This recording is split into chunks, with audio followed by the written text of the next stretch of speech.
Combination and parallel combination. क्या देखेंगे? Series combination and parallel combination. पहले ध्यान से समझ जाना, टोटल चीज समझा देंगे। तो सीरीज कॉम्बिनेशन और पैरेलल कॉम्बिनेशन, तो श्रेणी क्रम संयोजन और समानांतर क्रम संयोजन। तो श्रेणी क्रम अर्थात इसको हम लोग सीरीज कॉम्बिनेशन बोलते हैं और समानांतर को पैरेलल कॉम्बिनेशन। अब एक कॉम्बिनेशन का मतलब क्या होता है, देखो पहले समझ लो। कॉम्बिनेशन का मतलब होता है कि जब रेजिस्टेंस कैसे जुड़ा हो, तो या तो पैरेलल जुड़ा हो इलेक्ट्रिक सर्किट में, या फिर एक सीरीज में सीधा जुड़ा हो, तो उसी को बोलते हैं। तो यदि मान लो कि 2 या 2 से अधिक क्या है रेजिस्टेंस है, तो टोटल रेजिस्टेंस का मान कितना होगा? कब? यदि वो सीरीज में जुड़े हों और वो पैरेलल जुड़े हों। समझ में आ गया बात? तो उसी को हम लोग एक फार्मूला भी बनाएंगे और इसको प्रूव भी करेंगे। समझ में आ गया बात? सीरीज का मतलब क्या? सीधा। बताया था ना, सीरीज का मतलब सीधा। एक सेल का पॉजिटिव नेगेटिव, फिर उसके बाद दूसरे सेल का पॉजिटिव नेगेटिव, इस तरह से क्या है? जुड़ा हुआ है। तो सीरीज कॉम्बिनेशन में ये चित्र देख रहे हो, यह चित्र किसका है? सीरीज कॉम्बिनेशन का है। इसमें 2 रेजिस्टेंस है, मान लिया दो वोल्ट। एक रेजिस्टेंस R1 है और दूसरा रेजिस्टेंस क्या है? R2 है। ये दोनों सीरीज के रूप में क्या है? तो जुड़े हुए हैं। कैसे जुड़े हैं? तो सीरीज कॉम्बिनेशन में जुड़े हुए हैं। समझ में आ गया बात? इसमें क्या है कि हमने बताया था कि जो सीरीज में जुड़े रहते हैं तो एक रेजिस्टेंस का एक वोल्टेज और दूसरे रेजिस्टेंस का अलग वोल्टेज। तो ये वोल्टेज क्या रहता है? हमेशा पैरेलल R1 का रेजिस्टेंस होगा V1 एक वोल्ट होगा, और R2 रेजिस्टेंस के लिए वोल्ट का मान V2। और कभी भी हमने बताया था कि करंट जो बहता है सीरीज में, एक ही करंट बहेगा, क्योंकि वही करंट R1 से होते हुए R2 में प्रवेश करेगा। तो कभी भी सीरीज में याद रखना कि श्रेणी क्रम संयोजन में, सीरीज कॉम्बिनेशन में रेजिस्टेंस का मान क्या हो सकता है? तो अलग अलग होगा, और पोटेंशियल डिफरेंस या वोल्टेज का मान भी अलग अलग होगा, लेकिन करंट का मान क्या होगा? एक ही होगा। समानांतर से श्रेणी में, सीरीज में। तो इसमें देखो करंट का मान कितना है? I है, और V R1 जो है उसका वोल्ट रेजिस्टेंस है। हाँ, मतलब R1 मतलब रेजिस्टेंस, जो R1 रेजिस्टेंस है उसका वोल्ट V1। हाँ, और R2 का वोल्ट V2। तो सर इसका मतलब ये दोनों एक दूसरे के पैरेलल नीचे होते हैं जस्ट। हाँ, हमने क्या बताया था? हमने बताया था ना कि वोल्ट मीटर हमेशा क्या लगता है? समानांतर क्रम में लगता है ना, और एमीटर किसे लगता है? श्रेणी क्रम में। तो जब वोल्ट है अर्थात वोल्ट मीटर से क्या मापते हैं? वोल्टेज। तो पैरेलल होगा ना, मतलब जस्ट उसके ऊपर रेजिस्टेंस सिर्फ पैरेलल समानांतर। Yes sir. और V2 के तो इलेक्ट्रिक सर्किट में वो पैरेलल रहता है। तो ये चित्र में क्या है कि यहां समझो, इन दिस फिगर, चित्र में there is an electric circuit. चित्र में क्या है? एक विद्युत परिपथ है, इन विच 2 रेजिस्टेंसेस, जिसमें 2 प्रतिरोध are combined, R1 and R2 in series. इसमें 2 प्रतिरोध, एक का नाम है R1 और दूसरे का नाम क्या है? R2। ये दोनों सीरीज के रूप में क्या है? जुड़े हुए हैं। सीरीज माने क्या? सीधा। एंड फॉर दिस, सर ये सीधा कैसे जुड़े हैं? सीधा नहीं है सर, वो ऐसे ऐसे होके जुड़े। ये R1 का हमने क्या बताया था? रेजिस्टेंस का सिंबल क्या है? बताया था। यस। और उसके ठीक सीधा में वो रेजिस्टेंस जुड़ा हुआ है, तो सीरीज के रूप में सीधा नहीं है। मतलब ऊपर नीचे नहीं होके जुड़े। हाँ, जब ऊपर नीचे हो गया तो देखो इस तरह से पैरेलल हो जाएगा। आगे समझते हैं। तो यहाँ पे जो है, तो जो हरदम रेजिस्टेंस होता है वो पैरेलल, ये सीधा होता है। कोई कब? जब वो सेल में इस्तेमाल होगा तब, श्रेणी क्रम में। समझ गया बात? लेकिन जो घर का इलेक्ट्रिक सर्किट है वो पैरेलल होगा। समझ गया बात? मतलब उसके नीचे आ जाएगा। नीचे नहीं आता है, मतलब डिस्ट्रीब्यूट होता है, उसको पैरेलल मानते हैं। जिसमें तो उसके सामने नहीं है। हाँ, जैसे कि एक स्विच, एक बोर्ड में कितने सारे बिजली के यंत्र लगाए गए हैं, तो वही उसी को पैरेलल मान के चलते हैं कि एक ही मतलब कि स्विच से अलग अलग क्या है, करंट का फ्लो हो रहा है डिफरेंट डायरेक्शन में। आगे समझ। तो जब अलग अलग करंट बहेगा अलग अलग वायर में, तो उस कंडीशन में रेजिस्टेंस का मान भी क्या होगा, अलग अलग होगा। लेकिन जो बैटरी लगा रहता है सेल वाला, देखते हो एक ही लाइन से लगा रहता है, तो एक ही करंट बहता है सब में। अगर बीच में एक मान लो कि बैटरी एक कोई हटा देगा तो बिजली बहेगा। लेकिन इसमें क्या है कि अगर एक वो स्विच बंद करेगा तो दूसरा तो चलेगा ना। समझ में आ गया बात? पंखा का तो बंद तो चलेगा। बंद करेंगे तो पैरेलल में एक यदि कनेक्शन खत्म हो गया तो दूसरा करंट बहेगा। तो देखो in this figure there is an electric circuit in which two resistances are combined R1 and R2 in series, and for these resistances there are two potential differences V1 and V2 occur. The current flowing in the circuit is I. Sir वहां पे जो I है वो current है। क्या है कि चित्र में एक विद्युत परिपथ है। चित्र में क्या है, विद्युत परिपथ है। ये विद्युत परिपथ पता है ना, जिसमें दो प्रतिरोध है। कौन कौन, एक R1 है और दूसरा R2 है। ये श्रेणी क्रम में जुड़े हुए हैं और R1 के लिए विभवांतर का मान कितना है, V1, और R2 के लिए V2। समझ में आ गया बात? और परिपथ का कुल धारा कितना है, I है। मतलब ये पूरे परिपथ का करंट कितना है, I है। विद्युत धारा का मान I है। अब देखो तो सब चीज दे दिया, R1 दे दिया उसके लिए V1 हो गया, R2 दे दिया तो उसके लिए V2 हो गया। अब तो ओम का नियम लागू होगा ना, तो दो को रेजिस्टेंस होगा, दो को रेजिस्टेंस है, एक R1 है एक R2, तो दोनों में अलग अलग ओम का नियम लागू होगा। मतलब हर एक रेजिस्टेंस के हर एक ओम लगता है। हाँ,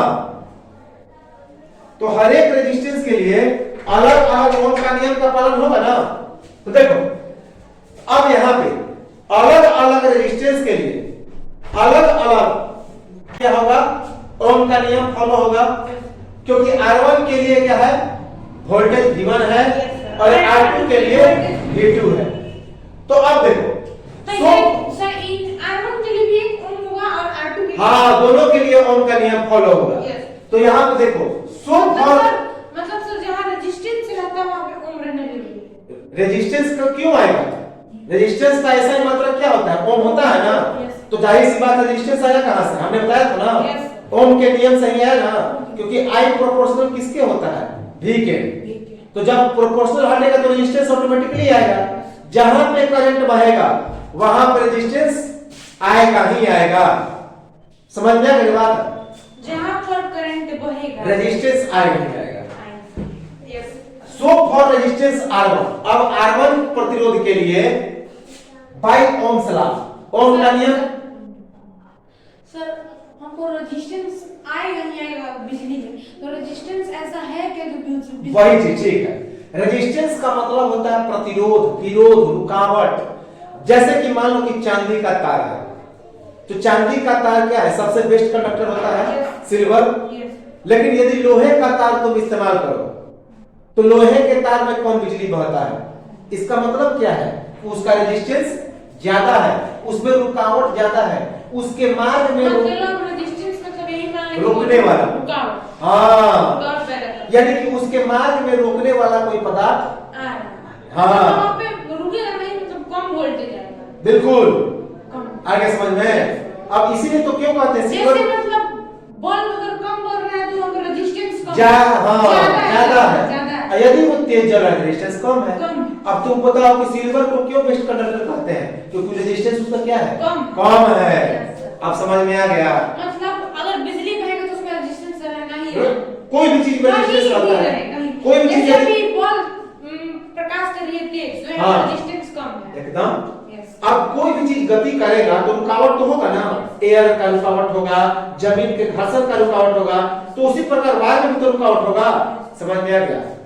तो for resistance R1 by Ohm's law, Ohm के नियम से प्रतिरोध R1 के लिए कितना होगा, R बराबर क्या होता है, V/I होता है ना।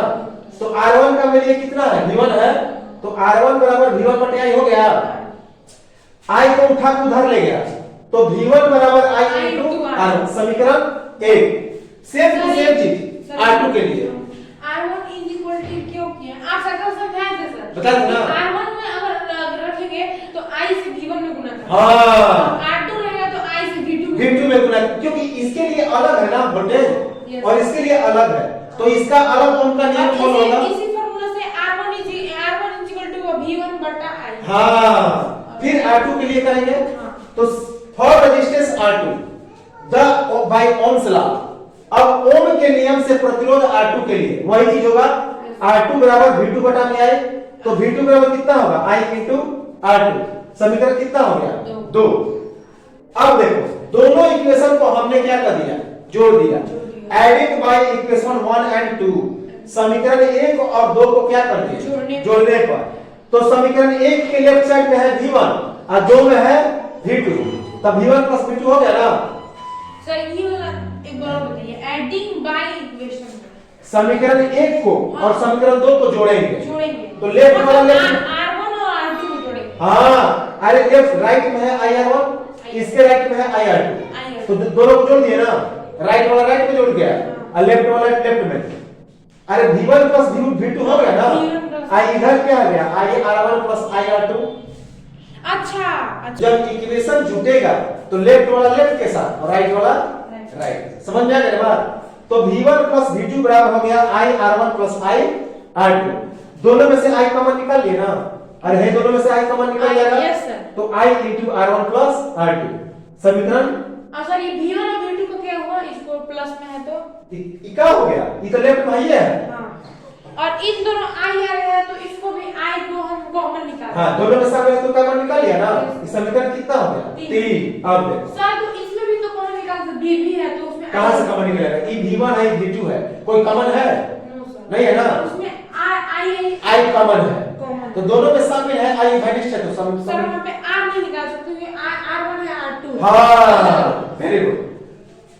If the total resistance is R, अब यदि मान लो कि इसमें टोटल रेजिस्टेंस को हम लोग मान ले कि R है, एक ही रेजिस्टेंस, यस सर, दोनों को मिला के, हाँ, और टोटल पोटेंशियल डिफरेंस कितना मान लो V, तभी ओम का नियम फॉलो होगा, तब क्या होगा, अब यदि विद्युत परिपथ का कुल प्रतिरोध R और कुल प्रतिरोध विभवांतर कितना है V है, तो ओम के नियम से क्या होगा, इसमें भी V बराबर I इंटू R होगा ना, अरे टोटल प्रतिरोध कितना है R है और टोटल पोटेंशियल डिफरेंस कितना है V है, तो V बराबर I इंटू R, किसके द्वारा ओम के नियम से, इस समीकरण कितना हो गया 4 हो गया ना। लेकिन सर एक बात पूछो सर, जब भी कोई भी फॉर्मूला होगा तो R के साथ I का रहना बहुत नेसेसरी है, हमने क्या बताया था, R के साथ I नहीं, जहां पे करंट तहां पे रेजिस्टेंस रहना जरूरी नहीं है। उसमें भी देखिए V1 is equal to I into R1 और V2 is equal to I into R2। हां और सर ये जो फार्मूला अभी बता रहे हैं हाँ। V is equal to IR, तो I यहां पे इनटू हो रहा है, हां और वहां पे भी समझ में आ गया बात कंप्लीट। अब देखो टोटल मेरा पोटेंशियल डिफरेंस कितना है V है ना, इसका मतलब यह जो है दोनों की जोड़ के क्या है बराबर है ना, यानी कि जो V है सर वहां पे V हमको समझ में क्या रखते हैं, V टोटल विभवांतर है, अच्छा मतलब यहां से एक पॉइंट से दूसरे पॉइंट पे हाँ। आने का जो समय लगता है, यानी कि मान लो कि यहां से दो पोटेंशियल डिफरेंस है ना, तो यदि टोटल पोटेंशियल डिफरेंस को हम लोग V मान ले, समझ में आ गया बात। अब देखो मान ली टोटल जो मेरा पोटेंशियल डिफरेंस क्या है V है, हमने क्या बताया था टोटल जो पोटेंशियल डिफरेंस कितना है V है ना, तो V जो है इन दोनों के जोड़ के बराबर हो जाएगा। हाँ अभी बताया कि जो R टोटल रेजिस्टेंस को R है और टोटल ये वोल्टेज को हम वोल्ट को V मान लेंगे, तो V जो है वो दोनों के जोड़ के बराबर हो जाएगा, तो V R जो हो जाएगा वो हाँ, तो V बराबर V1 प्लस V2 हो गया ना। अब देखो ये समीकरण कितना हो गया 5 और V1 प्लस V2 किसके बराबर है I into R1 plus V1 plus V2। अच्छा वहां पे बताइए अभी जो फार्मूला है ना, I into R plus R। हाँ और V का मान कितने के बराबर है I इंटू R के बराबर, तो समीकरण 4 और 5 बराबर है, V बराबर V1 प्लस V2 है और V बराबर I इंटू R है, तो I R बराबर हो जाएगा V1 प्लस V2। अरे V बराबर है I into R। I into R। अब V बराबर है V1 plus V2। हाँ। इसका मतलब I into R किसके बराबर हो जाएगा? V1 plus V2 के। समीकरण 4 तथा 5 से V1 plus V2 किसके बराबर हो जाएगा? I into R के बराबर हो जाएगा ना। अब ये समीकरण कितना हो गया? 6। तो 6 और 3 को देखो, 6 और 3 को, यह भी V1 plus V2 का मान है और यह भी V1 plus V2 का मान है। इसका मतलब समीकरण 3 और 6 से लिखे है ना। नाउ फ्रॉम इक्वेशन 3 एंड 6, समीकरण 3 तथा 6 से I into R बराबर I into R1 plus R2। I क्या हो गया? कट गया, तो R बराबर R1 plus R2। समझ में आ गया होगा कि कोई भी रेजिस्टेंस यदि श्रेणी क्रम में जुड़ा है तो पूछेगा कि टोटल कितना होगा, तो सबको क्या कर देंगे? ऐड कर देंगे। आ गया समझ में? yes। तो तीन को रेजिस्टेंस के लेके वही आता है सब। हमें भी कि पूछेगा कितना रेजिस्टेंस है। अगर पूछेगा कि श्रेणी क्रम में रेजिस्टेंस जुड़ा हुआ है तो टोटल रेजिस्टेंस का मान कितना होगा, सबको जोड़ देंगे, सबको ऐड कर देंगे। जैसे कि कोई सेल में होता है। हाँ, हम दो को लेके बताए थे, तो बहुत सारा समझ सकते हो। हाँ, सबका सेम टू सेम चीज होगा और सबका इक्वेशन भी ऐसे बनते हैं। बस 3 को होगा R2 plus R3, R1 R2 R3। समझ में आ गया बात? तो यही लिखे हैं। कितना भी रेजिस्टेंस कितना भी वोल्ट लेकर इसको बना सकते हैं ना एकदम। यस। तो वही चीज हो गया कि so the total resistance in series is sum of all resistance. अतः श्रेणी क्रम में कुल प्रतिरोध सभी प्रतिरोधों का जोड़ होता है। समझ में आ गया बात? श्रेणी क्रम समझ में आ गया? तो ये हो गया सीरीज, ये क्या हो गया? सीरीज। अब आ जाओ यहां से पैरेलल। क्या है?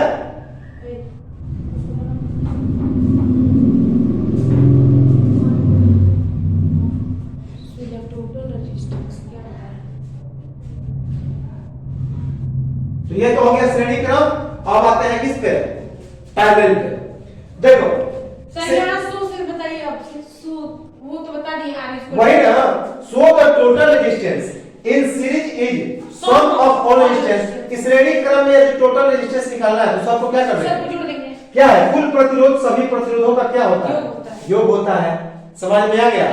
प्रूफ करने के लिए आएगा तो प्रूफ कर सकते हो। Yes sir. चलो अब हम लोग पैरेलल में आते हैं। प्रूफ जस्ट इसी तरीके से एकदम। अब हम लोग पैरेलल में आते हैं। हर पे 3-4 बार इसको प्रैक्टिस करें। एकदम प्रैक्टिस करोगे। अब हम लोग आते हैं पैरेलल में। देखो पैरेलल में हम लोग 3 को लिए हैं, उसमें 2 को लेके बताए थे, इसमें 3 को रेजिस्टेंस लेके हम बता रहे हैं। अब 3 को आएगा तो सर तो ऐसे ही ना रहेगा आगे लिख के। हाँ। अब देखो समानांतर क्रम में, समानांतर क्रम में हम 3 रेजिस्टेंस लिए हैं।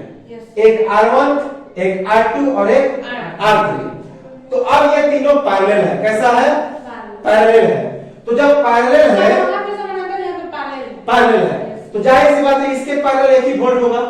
तो जब 3 को रेजिस्टेंस है तो करंट भी 3 को बहेगा ना। इसके लिए I1 के लिए सर वहां पे पढ़े थे लोग श्रेणी क्रम में। हाँ, समानांतर क्रम। तो 3 को करंट बह रहा है, 3 को वायर है, तीनों समानांतर क्रम में जुड़ा है। तो तीनों से जो करंट बहेगा, एक से I1 बह रहा है, दूसरे से I2 करंट और तीसरे से I3 करंट। वहां पे तीनों के लिए हाँ, क्योंकि सीरीज में था। तो अब यहाँ पे पैरेलल में तो तीनों के लिए एक अलग जब तीनों पैरेलल है तो तीनों के पैरेलल एक ही ना होगा वोल्टेज। ऐसा थोड़ा है कि तीनों के पैरेलल होगा तो इसके भी पैरेलल हो गया, इसके भी पैरेलल हो गया और इसके भी पैरेलल हो गया, क्योंकि अलग अलग तो है नहीं। सीरीज में रहेगा तो सर उसके नीचे आना चाहिए। हाँ, तो तीनों के पैरेलल एक वोल्टेज है ना यहाँ पे, और करंट भी बह रहा है I1 I2 I3। I1 के लिए रेजिस्टेंस है R1, I2 के लिए रेजिस्टेंस है R2 और I3 के लिए रेजिस्टेंस है R3। In this figure there is an electric circuit in which 3 resistances are connected in parallel। इसमें 3 को रेजिस्टेंस जो है वो पैरेलल में है। हाँ, सर उसमें सीरीज में बह रहा था तो करंट एक ही था। हाँ, दोनों के लिए। हाँ, और यहाँ पे पैरेलल में 3 को करंट बहेगा तब ना 3 को रेजिस्टेंस उत्पन्न होगा। R1 R2 and R3। देखो R1 R2 एंड और R3 तीनों पैरेलल है। और सर यहाँ पे एक ही बहेगा तो 2 में आ जाएगा, इसमें 3 हो बहेगा तो 3 हो जाएगा। हाँ, the electric currents due to these resistances are I1 I2 and I3। तो इस रेजिस्टेंस के कारण जो करंट है R1 के लिए I1 R2 के लिए I2 और R3 के लिए I3 and the potential difference is V और टोटल के लिए पोटेंशियल डिफरेंस कितना हो गया V हो गया। चित्र में एक विद्युत परिपथ है जिसमें 3 प्रतिरोध है, एक R1, एक R2 और एक R3 समानांतर क्रम में जुड़े हैं और इनके लिए विभवांतर कितना है V1, V2 और V3 तथा इस परिपथ की विद्युत धारा कितनी है I है।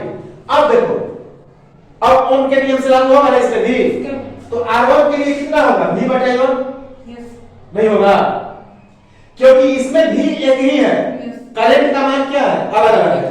तो R1 के लिए करंट कितना है I1, तो ओम के नियम से क्या होगा R1 बराबर V/I1 होगा ना। तो I1 का मान कितना होगा V/R1। इसको उठा के उधर ले जाओ, इसको उठा के इधर ले आओ, समीकरण कितना हो गया A। उसकी पर R2 बराबर कितना होगा V/I2 किसके बाय ओम्स लॉ ओम के नियम से, तो I2 बराबर कितना होगा V/R2। उसी प्रकार R3 के लिए किसके द्वारा बाय ओम्स लॉ ओम के नियम से I3 बराबर V/R3। ये 3 समीकरण मिल गए। बिल्कुल, कैसे पता चला क्यों होगा, कहां से आ गया अब यहाँ पे भी ओम के नियम से ही सब ओम के नियम से चल रहा है। अब देखो एडिंग ऑल इक्वेशन I3 हाँ V/I1 R2 बराबर V/I2 और R3 बराबर V/I3। इसमें सबके लिए भी वही है, जिस प्रकार श्रेणी क्रम में करंट एक ही था तो इसमें वोल्टेज क्या है एक ही है। तो I1 अब तीनों इक्वेशन को हमने क्या कर दिया ऐड कर दिया। एडिंग ऑल इक्वेशन सभी समीकरण को जोड़ने पर तो I1 प्लस I2 प्लस क्या हो जाएगा I3। सर वहां पे इक्वेशन को 4 नहीं समझ 6 नहीं समझ पहले तुम समझो तो पहले यहाँ पे तीनों को जोड़ा ना, तो I1 plus I2 plus I3 बराबर कितना हो जाएगा V/R1 प्लस V/R2 और प्लस V/I3 नहीं हो जाएगा। अरे लेफ्ट वाला लेफ्ट के साथ और राइट वाला अब तीनों में क्या कॉमन है V कॉमन है ऊपर में है ना, तो इसमें से हम लोग V कॉमन निकाल लिए। देखो यहां से यस सर निकाल लिए ना, यस तो इसमें बच गया 1/R1 प्लस 1/R2 और प्लस 1/R3। यस ये समीकरण कितना हो गया 4 हो गया। सर एक रोड पे कोचिंग खोल दीजिए, इतना मस्त चलेगा। एडिंग ऑल इक्वेशन सभी समीकरण को जोड़ने पर I1 plus I2 plus I3 का मान कितना हो जाएगा V/R1 plus V/R2 plus V/R3। Yes V common निकालिए तो 1/R1 plus 1/R2 plus 1/R3 समीकरण कितना हो गया 4 हो गया ना। सर आप वहां पे बोल रहे हैं सभी समीकरणों को जोड़ने अरे समीकरण 1 2 और 3 को जोड़े ना, ऐसे बोलते हैं वहां पे कि समीकरण 1 2 3 हाँ, तो तीनों समीकरण को जब जोड़े तो कितना आ गया और इक्वल टू इधर जुड़ गया। हाँ, यदि टोटल करंट I है और टोटल रेजिस्टेंस कितना है R है, तब क्या होगा यदि कुल विद्युत धारा I और कुल प्रतिरोध R है तो भाई ओम्स लॉ ओम का नियम फॉलो होगा ना। यस सर R बराबर कितना होगा V/I, तो I उधर चल जाएगा R इधर आ जाएगा, I बराबर कितना हो गया V/R। समीकरण 5। अब समीकरण अब देखो I बराबर कितना हो गया I1 plus I2 plus I3 क्योंकि टोटल करंट का मान कितना है I है ना। ये समीकरण कितना हो गया 6। अब समीकरण 5 और समीकरण 6 से समीकरण 5 और समीकरण 6 से 5 में कितना है I बराबर V/R है और समीकरण 4 6 में कितना है I बराबर I1 plus I2 plus I3। तो इसका मतलब क्या हो जाएगा I1 plus I2 plus I3 बराबर V/R हो जाएगा ना। तो ये हो गया I1 plus I2 plus I3 बराबर V/R।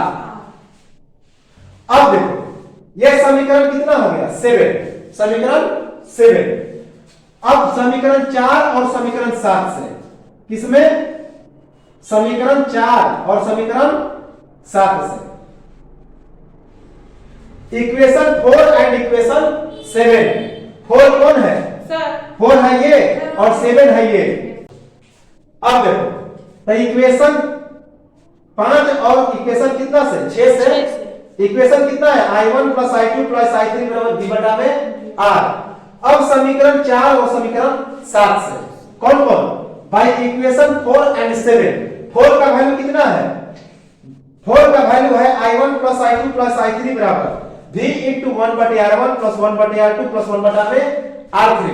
और 7 का वैल्यू है I1 plus I2 plus I3 बराबर V बटा में R। तो दोनों I1 plus I2 plus I3 का वैल्यू है, तो इसका मतलब V into 1 बटे R1 प्लस 1 बटे R2 प्लस 1 बटे R3 ये V बटे R के बराबर हो जाएगा नहीं सर। अरे ये दोनों जो है I1 plus I2 plus I3 के बराबर है। I1 plus I2 plus I3 V बटे R के भी बराबर है और I1 plus I2 plus I3 इसके भी बराबर है। इसका मतलब ये और ये बराबर हो गया। इसका मतलब क्या हो गया यह जो V बटे R है समीकरण 4 और 7 से क्या हो जाएगा V बटे R बराबर V into 1 बटे R1 प्लस 1 बटे R2 प्लस 1 बटा में R3। तो V और V कैंसिल हो गया, तो इसका मतलब 1 बटे R बराबर 1 बटे R2 और प्लस 1 बटा में R3। आगे समझ में ऐसे लिखो चाहे ऐसे लिखो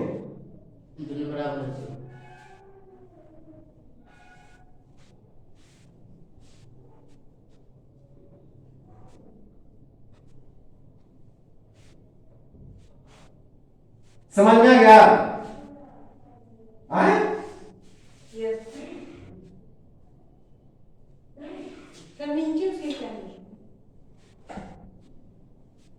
अब इसी को तुम जोड़ सकता है, इसी को तुम जब जोड़ेगा कितना आ जाएगा किसको सर इसको तुम जोड़ के देख लो। अरे 1 बटे R1 है ना तो नीचे लघुत्तम कितना हो जाएगा R1 R2 R3 हो जाएगा। अब बाटा को जोड़ नहीं सकता है यस सर। तो R2 R3 plus R3 R1 plus R1 R2 हो जाएगा ना।